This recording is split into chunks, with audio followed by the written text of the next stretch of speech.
everyone! Welcome back to my channel. At ngayon nga habang tayo ay naglalaro ng Candy Crush, ikukwento ko sa inyo kung ano ang nangyari or mangyayari sa full episode ng Nagbabagang Luha. So ito nga si Cielo ay hindi niya mapigilan ang insecurities niya sa kanyang ate na si Maita kahit hindi niya sabihin. At itong si Maita naman ay nagkaroon ng ideya na ilabas yung tiyan nitong si Cielo para naman sa kanilang pictorial. Subalit hindi ito pumayag at itong si Cielo ay nag-hysterical dahil nga sa ayaw niyang ilabas dahil nahihiya daw siya or kaya naman ayaw niyang mabuking na siya ay hindi talaga buntis. So itong si Cielo ay gumawa ng eksena, nagkunwari siya na hindi maganda na naman ang kanyang pakiramdam. So, ayun, nag-decision ang biyanan nitong si Maita na huwag na ngang ituloy kasi nga masama ang pakiramdam nitong si Cielo. So, nagtagumpay na naman si Cielo sa kanyang pagtatago na siya ay hindi buntis.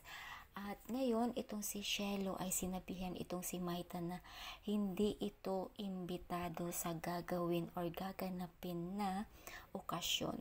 So, itong si Maita ay walang nagawa. Subalit ito ang aabangan natin kung ito nga ba si Maita ay hindi makakapagdalo sa okasyon na gaganapin.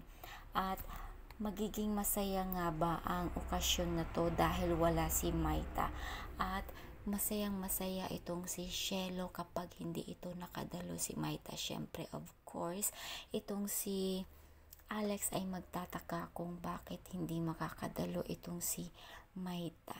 So, kahit si Maita ang nag-aayos ng okasyon ay hindi pinayagan nga nitong si Cielo.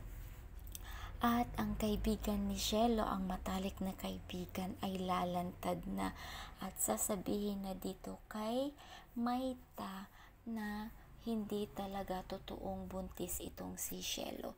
So magkakabukingan na at syempre magagalit ang ina ni Alex dito kay Cielo at papalayasin ito at walang magagawa si Cielo dahil nagsinungaling nga talaga siya.